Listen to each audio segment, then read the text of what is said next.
नमस्कार, आवाज समाचार में आपका स्वागत है। मैं हूं मनोज श्रीवास्तव। खबरों की शुरुआत करते हैं इस वक्त की हेडलाइंस के साथ। आरबीआई ने 5 साल बाद घटाई ब्याज दरें। रेपो रेट में 0.25% की कटौती। अब हो जाएगी आपकी ईएमआई कम, नए लोन भी मिलेंगे सस्ते। आरबीआई गवर्नर संजय मल्होत्रा ने कहा, ग्रोथ पर रहेगा फोकस, लेकिन हालात को देखकर लेंगे फैसले। सिस्टम में नहीं होने देंगे नकदी की कमी। लिक्विडिटी कवरेज रेशियो के नए नियम मार्च 2026 के बाद होंगे लागू। आरबीआई पॉलिसी के बाद बाजार में मुनाफा वसूली। सेंसेक्स निफ्टी, बैंक निफ्टी गिरावट के साथ बंद। रियल्टी, ऑटो, फार्मा में हल्की बढ़त। कंज्यूमर ड्यूरेबल्स और मेटल शेयरों में तेजी। प्रवासी भारतीयों की वापसी के दौरान दुर्व्यवहार पर भारत ने जताई अपनी आपत्ति। विदेश सचिव का बयान। 12 और 13 फरवरी को अमेरिका जाएंगे पीएम मोदी। 10 फरवरी को फ्रांस में मैक्रोन से मुलाकात। नए इनकम टैक्स बिल को आज कैबिनेट से मिल सकती है मंजूरी। अगले हफ्ते संसद में हो सकता है पेश। बगैर इनकम टैक्स एक्ट में बदलाव किए डिडक्शन और रिबेट बढ़ाने का आ सकता है प्रस्ताव। सीएनबीसी आवाज एक्सक्लूसिव। दिल्ली में आम आदमी पार्टी के विधायकों के खरीद फरोख्त के आरोपों पर एंटी करप्शन ब्यूरो ने शुरू की जांच। बीजेपी ने की थी शिकायत, एलजी ने दिया जांच का आदेश। बीजेपी बोली केजरीवाल को देना होगा जवाब, नहीं तो नतीजे भुगतने के लिए रहे तैयार।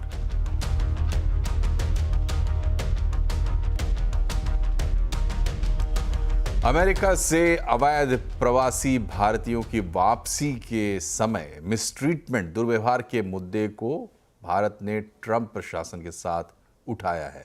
विदेश सचिव विक्रम मिस्री ने कहा कि भारत ने इस मामले में अपनी आपत्ति दर्ज कर दी है। उन्होंने ये भी कहा कि अभी 487 प्रवासी भारतीय जिन्हें अमेरिका से लाया जाना बाकी है। हमने हमेशा इस बात पे जोर दिया है कि लोगों के साथ सही सलूक किया जाना चाहिए और इसमें जो लोग अभी डिपोर्ट भी हो रहे हैं उनके साथ भी सही सलूक होना चाहिए।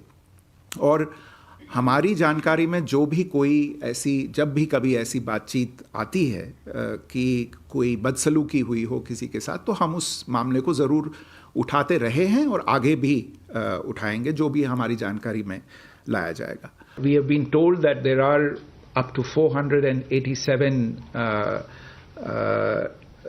presumed Indian citizens with final removal orders with the US authorities. We have sought details, and identifying details and particulars have been supplied to us with regard to 298 individuals. प्रधानमंत्री नरेंद्र मोदी के विदेश दौरे की तारीखों का ऐलान भी हो गया है। 10 फरवरी को वो फ्रांस जाएंगे। 2 दिन तक फ्रांस में रहेंगे।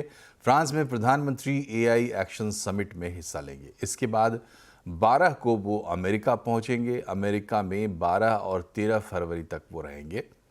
राष्ट्रपति ट्रंप से उनकी मुलाकात होगी। चुनाव जीतने के बाद ये दोनों नेताओं की पहली मुलाकात होगी। Visit of the Prime Minister to the United States at the invitation of the President of the United States of America. Prime Minister Shri Narendra Modi will pay an official working visit to the United States on 12th and 13th of February. This will be the first visit of Prime Minister Modi to the United States since the inauguration of the second presidential term of President Donald Trump. आखिर जिसका बेसब्री से इंतजार था, आज RBI ने वो कर दिया। मतलब आरबीआई ने 5 साल बाद आज दरें घटाई है। ग्रोथ में रिकवरी को फोकस में रखते हुए आरबीआई ने फिलहाल 25 बेसिस पॉइंट 0.25% रेट कट की सौगात दी है। आरबीआई ने आगे भी रेट कट की बात कही है। आरबीआई गवर्नर संजय मल्होत्रा ने साफ कर दिया है कि ग्रोथ महंगाई के बीच एमपीसी ने ग्रोथ को सपोर्ट किया है। अब ग्रोथ को सपोर्ट करने पर फोकस रहेगा। न्यूट्रल स्टांस से एमपीसी बदलते माहौल के हिसाब से फैसले ले पाएगी।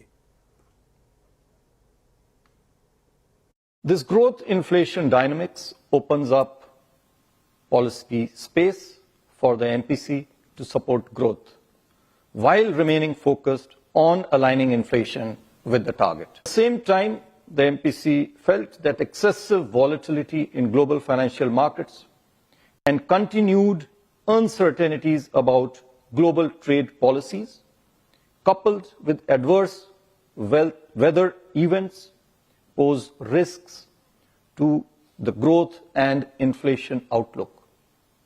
This calls for the MPC to remain watchful. Accordingly, it decided to continue with a neutral stance. This will provide MPC with the flexibility to respond to evolving macroeconomic environment. और monetary policy को बारीकी से समझाने के लिए हमारे साथ है हमारे सहयोगी विपिन भट्ट। बताइए विपिन जी, क्या हाइलाइट्स हैं इसमें? जी, तो 2, 3 या 4 अलग अलग हिस्सों में इस पूरी पॉलिसी को देख सकते हैं। सबसे पहले तो वो हेडलाइन जो कि 1/4% की कटौती उन्होंने रेपो रेट में की है, तो अब 6.50 से रेपो रेट हो गया है 0.25% की कटौती के बाद 6.25%। 5 साल बाद, जैसे आपने भी बताया कि रेपो रेट में ये कटौती आ रही है।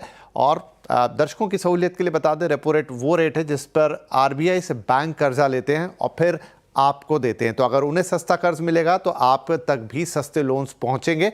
ये आज की बड़ी हेडलाइन एक्सपेक्टेड थी, लेकिन फिर भी अब आपके लिए रास्ता खुल गया है कि सस्ते होम लोन, ऑटो लोन और तमाम तरह के लोन्स आपको मिलेंगे यहाँ से।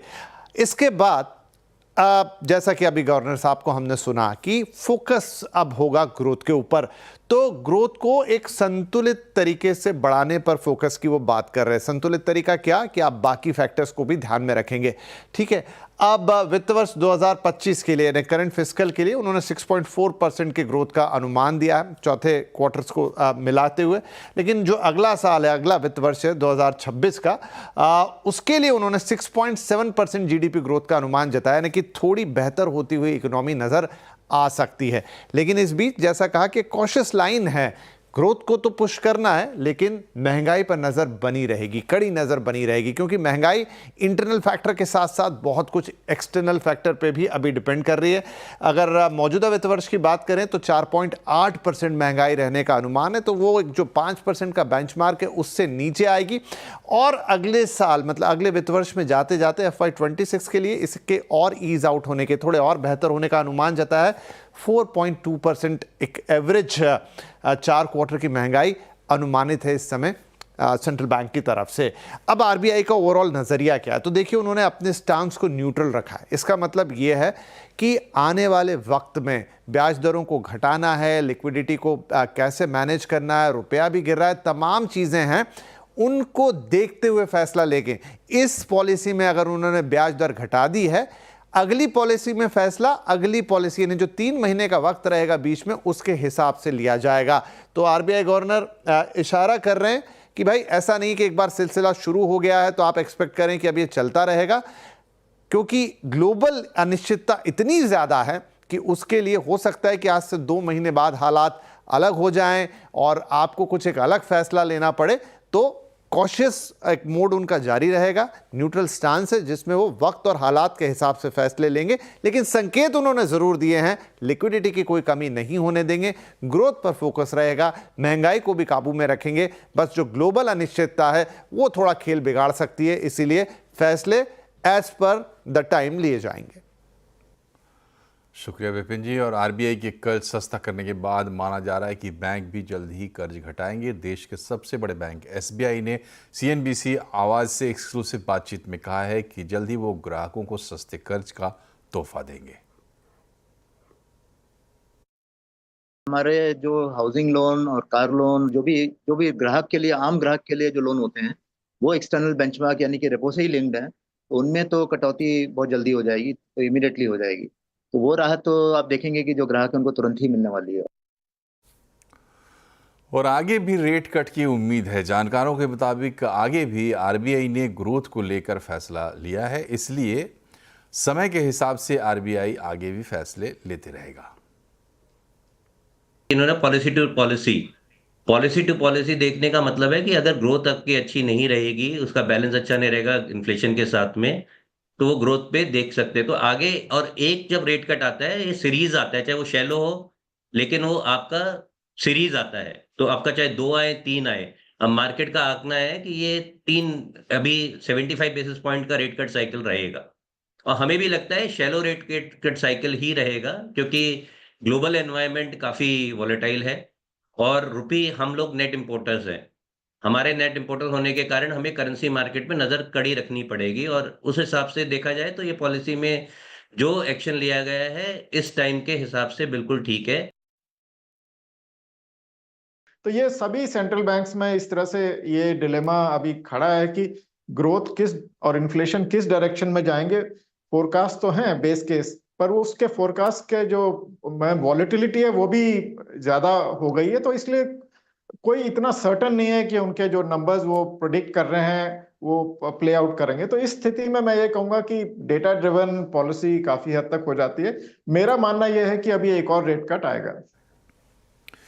और आरबीआई पॉलिसी के बाद से बाजार में मुनाफा वसूली देखने को मिली। सेंसेक्स निफ्टी आज गिरावट के साथ बंद हुए हैं। सेंसेक्स 198 पॉइंट गिरकर 77,860 पर और निफ्टी 43 पॉइंट गिरकर 23,560 पर बंद हुआ है। निफ्टी बैंक में भी गिरावट रही है। डिटेल्स बता रही हैं कंचन नौटियाल। तो डेफिनेटली हफ्ते के आखिरी कारोबारी दिन बाजार में हमें गिरावट देखने को मिली है। बात निफ्टी की करी जाए, बैंक निफ्टी की करी जाए या फिर सेंसेक्स की करी जाए या तो फिर स्मॉल कैप की करी जाए, तो चारों ही इंडाइसेस में हमें गिरावट देखने को मिली है। लेकिन मिड कैप आज थोड़ा सा हमें रिकवरी की साइड पे आता हुआ दिखाई दिया है, हरे निशान के साथ बंद हुआ है। अब बात करते हैं कि स्टॉक स्पेसिफिक एक्शन किस तरीके का रहा है। निफ्टी में टाटा स्टील में 4.5% की तेजी, आईटीसी होटल्स 0.5%, भारतीय एयरटेल के नंबर्स आए थे, नंबर्स काफी लाजवाब आए हैं जिसका रिफ्लेक्शन आपको शेयर में भी दिख रहा होगा। 4% आज बढ़ के बंद हुआ है। इनफैक्ट जेएसडब्ल्यू स्टील में भी 4% की तेजी देखने को मिली है। लूजिंग स्ट्रीक की बात करी जाए तो आईटीसी होटल, बाजार खुश नहीं हुआ है आईटीसी के नंबर से, जिसकी वजह से 2.5% की गिरावट। एसबीआई के नंबर्स कल आए थे लेकिन बाजार ने उसको पनिश करा है और 2% की गिरावट।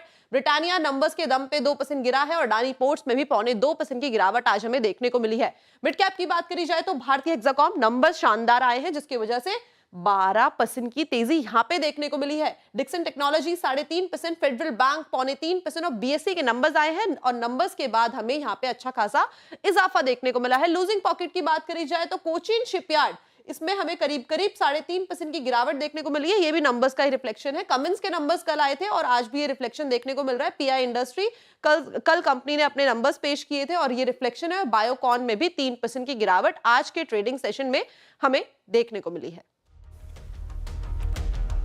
और आरबीआई के रेट कट के तोहफे के बावजूद बाजार क्यों खुश नहीं हुआ? बाजार को किस बात का इंतजार है? आज आवाज अड्डा में इसी पर होगी बड़ी चर्चा शाम 7:57 पर। और आज कैबिनेट की बैठक में नए इनकम टैक्स बिल को मंजूरी मिल सकती है। सीएनबीसी आवाज़ को मिली एक्सक्लूसिव जानकारी के मुताबिक इस बिल में कुछ ऐसे प्रावधान किए जा सकते हैं जिनके लागू होने के बाद कुछ डिडक्शंस और रिबेट बगैर एक्ट में बदलाव के ही बढ़ाए जा सकते हैं। पूरी खबर जानने के लिए चलते हैं लक्ष्मण रॉय के पास। बताएं लक्ष्मण जी, क्या होने वाला है नए इनकम टैक्स कानून में? देखिए, दरअसल आज शाम इनकम टैक्स बिल 2025 यानी 2025 को मंजूरी मिलने की संभावना है और इस बिल को कैबिनेट से मंजूरी मिलने के बाद अगले हफ्ते सोमवार या मंगलवार को लोकसभा में इसे पेश किया जाएगा और पेश करने के साथ ही इसे संसद की स्थायी समिति जो कि वित्तीय मामलों पर है उसके पास भेज दिया जाएगा और इस स्टैंडिंग कमेटी की सिफारिश आने के बाद फिर इस बिल को लोकसभा से पारित कराया जाएगा। लेकिन इस बिल में सबसे बड़ी बात जो है कह सकते हैं कि इनकम टैक्स से जुड़े हुए कानूनों को आसान बनाने की प्रक्रिया यहाँ पे लिखी गई है। लेकिन इससे बड़ी चीज़ जो हमें सूत्रों से जानकारी मिल रही है उसके मुताबिक जो हम लोग अलग अलग डिडक्शंस हैं, अलग अलग रिबेट्स होते हैं, उन सब का अमाउंट जो लिखा रहता है इनकम टैक्स एक्ट में, शायद अमाउंट अब नए एक्ट में ना लिखा रहे, उसमें इस बात का प्रावधान किया जाए कि कुछ एक डिडक्शन, कुछ एक रिबेट्स को सरकार बगैर एक्ट में अमेंडमेंट किए हुए इसमें फेरबदल कर सकता है। तो इसका मतलब ये हुआ कि डिडक्शन या फिर रिबेट इसमें फेरबदल के जरिए इनकम टैक्स में रियायत के लिए आपको बजट तक का इंतजार शायद ना करना पड़े। तो इस तरह के कुछ मोटे प्रावधानों के साथ इस बिल को सरकार लाने की तैयारी में है। और टेलीकॉम कंपनियों की ढुलमुल रवैये से कंज्यूमर को सिर्फ वॉइस प्लान का फायदा मिलना शुरू नहीं हुआ है। कंपनियां लगातार अपने प्लान बदल रही हैं और टैरिफ ट्राई तक पहुंच नहीं रही है। डिटेल दे रहे हैं हमारे संवाददाता असीम मनचंदा। ट्राई के निर्देशों के मुताबिक टेलीकॉम कंपनियों ने अपने वॉइस ओनली प्लान 23 जनवरी को लॉन्च किए थे, लेकिन उपभोक्ता को इसमें कोई भी राहत नहीं मिली। तो ऐसे में ट्राई ने कहा था कि वो इन टैरिफ्स की जांच करेगा। नियमों के मुताबिक टेलीकॉम कंपनियों को टैरिफ लॉन्च करने के 7 दिनों के अंदर ट्राई को टैरिफ सौंपने होते हैं, उसके बाद ट्राई इनकी जांच करता है। लेकिन हमें सूत्र बता रहे हैं कि अभी तक कई टेलीकॉम कंपनियों ने ट्राई में अपने टैरिफ नहीं सौंपे। खासतौर पर टेलीकॉम कंपनियां अपने टैरिफ लगातार बदल रही हैं। भारतीय एयरटेल ने अपने टैरिफ में 3 बार बदलाव किया है, जबकि रिलायंस जियो और वोडाफोन आइडिया ने 2 बार अपने टैरिफ की घोषणा की है, और बीएसएनएल ने तो अभी 3 दिन पहले ही अपने वॉइस ओनली प्लान लॉन्च किए हैं। तो अभी तक टेलीकॉम कंपनियों ने अपने ये टैरिफ ट्राई को नहीं सौंपे। तो ऐसे में ट्राई ने अभी तक इन टैरिफ की समीक्षा नहीं की है। एक बार अब जब टेलीकॉम कंपनियां अपने टैरिफ ट्राई को सौंप देंगी तो उसके बाद टेलीकॉम इन टैरिफ को एग्जामिन करने के बाद ट्राई टेलीकॉम कंपनियों को किसी भी तरह के निर्देश देगा। तो हो सकता है कि उसके बाद उपभोक्ता को थोड़ी सी राहत मिले और उपभोक्ता के लिए टैरिफ थोड़े से कम हो जाए। और कोटक महिंद्रा बैंक के फाउंडर उदय कोटक ने भारत की सबसे महंगी रेजिडेंशियल प्रॉपर्टी डील की है। उदय कोटक और उनके परिवार ने मुंबई के वर्ली में सी फेसिंग रेजिडेंशियल कॉम्प्लेक्स को 400 करोड़ से ज़्यादा में खरीदा है। खबर बता रही है कंचन। मुंबई एक सपनों का शहर, और इसी सपनों के शहर में उदय कोटक और उनकी फैमिली ने एक mega Mumbai real estate deal को पूरा किया है। आप जो मेरे पीछे एक बंगलो देख रहे हैं, उदय कोटक और उनकी फैमिली ने इस बंगलो को 400 करोड़ में अपना बना लिया है।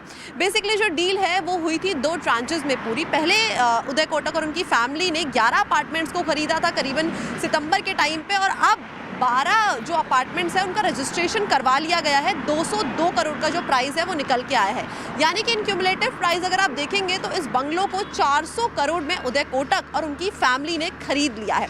इसमें एक इंटरेस्टिंग फैक्ट मैं आपको और बताती हूँ कि इस डील ने जो नेशनल प्राइस रिकॉर्ड है उसको छू लिया है। यानी कि इससे पहले इतनी महंगी रेसिडेंशियल डील हमें कभी देखने को नहीं मिली है, ना तो मुंबई में और ना तो पूरे भारत में। अगर पर स्क्वायर फीट का प्राइस देखा जाए तो वो 2,71,000 का है। इससे पहले जो बड़ी डील्स हमें देखने को मिली थी वो थी 2,25,000 की और 2,09,000 की। यानी कि पूरे देश भर में उदय कोटक और उनकी फैमिली ने इस डील को पूरा करके एक पूरा का पूरा नेशनल प्राइस रिकॉर्ड बना लिया है। अब अगर इसके आप पूरे के पूरे एरिया को देखेंगे तो ये काफ़ी ज़्यादा प्रीमियम एरिया है। यहाँ पे जो मुंबई की सबसे ज़्यादा शान बढ़ाने वाली अरेबियन सी और साथ ही साथ कोस्टल रोड है, कंप्लीटली इस एरिया को जो है वो ओवरलुक करती है। अब अगर 12 फ्लैट्स के कारपेट साइज़ की बात करी जाए तो सारे ही फ्लैट्स जो हैं वो अलग अलग कारपेट साइज़ के हैं, लेकिन जो इन एंड अराउंड साइज़ निकल के आया है वो है करीबन 7,418 स्क्वायर फीट का। यही नहीं बल्कि इस पूरे के पूरे एरिया में हमारे देश के जानी मानी हस्तियाँ काफ़ी ज़्यादा रहती है, और इस डील ने मुंबई के अंदर बड़ी डीलों में से अपना नाम भी शुमार कर लिया है। यहाँ एक छोटा सा ब्रेक, तुरंत हाजिर होते हैं। खबरें भी और भी हैं, बने रहिए हमारे साथ। से आपका स्वागत है। अरविंद केजरीवाल ने बीजेपी पर आप नेताओं को खरीदने की कोशिश करने का आरोप लगाया है। केजरीवाल ने पोस्ट किया है कि आम आदमी पार्टी के 16 उम्मीदवारों को 15 करोड़ रुपए का ऑफर आया है। उनसे कहा गया कि वो आप छोड़कर बीजेपी में आ जाएं। कल दिल्ली चुनाव के परिणाम आने हैं। इससे पहले केजरीवाल ने आप नेताओं की बैठक बुलाई। इस बैठक में पार्टी ने मतगणना के दिन के लिए रणनीति बनाई। वहीं बीजेपी ने केजरीवाल के आरोपों पर शिकायत दर्ज कराई है और एसीबी ने जांच भी शुरू कर दी है। एलजी ने एसीबी को जांच करने का आदेश दिया। एसीबी की टीम आज अरविंद केजरीवाल के घर भी पहुंची और उन्हें नोटिस दिया। इधर आम आदमी पार्टी की तरफ से सांसद संजय सिंह ने एसीबी में शिकायत दर्ज करा दी है। पूरे मामले की जांच की मांग की है। इस पूरे मामले की इन्वेस्टिगेशन होनी चाहिए, ये हमने एसीबी को कहा है। नंबर 1। नंबर 2 बात ये है कि क्या दिल्ली के अंदर हत्या, लूट, डकैती, बलात्कार, गैंगवॉर, कोर्ट के अंदर हत्या के मामले में आदरणीय एलजी महोदय इतनी ही त्वरित गति से कार्रवाई करते हैं? नहीं करते। लेकिन कम से कम अच्छी बात है कि इस मामले में इतनी सक्रियता दिखाई जा रही है। मैंने स्वयं से सारा प्रकरण लिख के इस शिकायत की जांच के लिए एसीबी को कहा है और वो इसकी जांच करेंगे। बीजेपी नेता वीरेंद्र सचदेवा ने कहा है कि केजरीवाल को इस बार जवाब देना होगा, वरना वो परिणाम भुगतने के लिए तैयार रहें। संजय सिंह, अरविंद केजरीवाल, आप लोग झूठ बोलोगे तो आप उसका खामियाजा भुगतने के लिए तैयार रहिए। हमने सुबह भी कहा था, आज फिर कह रहा हूँ, ये नहीं चलेगा कि आप कुछ भी बकवास करेंगे और उसका परिणाम आप नहीं भुगतेंगे। आपने जो आरोप लगाए हैं घटिया, बेबुनियाद हैं। अगर आपके पास तथ्य हैं तो रखिए, नहीं तो फिर इसका परिणाम भुगतने के लिए तैयार रहिए। और मैं बार बार कह रहा हूँ, आप जिस तरह की घटिया राजनीति करते हैं, दिल्ली वाले इस राजनीति को पसंद नहीं करते। और प्रयागराज महाकुंभ मेला में आज फिर से आग लग गई। सेक्टर 18 के पास शंकराचार्य मार्ग पर बने हरिहरानंद कैंप में इस बार आग लगी। इस आग में कई पांडाल जल गए। हालांकि हादसे में कोई जनहानि नहीं हुई है। लाखों रुपए का सामान जलकर खाक हो गया। फायर फाइटर्स ने करीब 40 मिनट में आग पर काबू पा लिया। महाकुंभ में पिछले 20 दिन में आग लगने की ये तीसरी घटना है। इससे पहले सेक्टर 22 और सेक्टर 19 में भी आग लग चुकी है।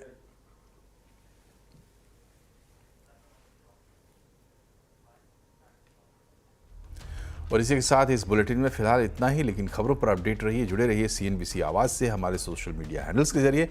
नमस्कार।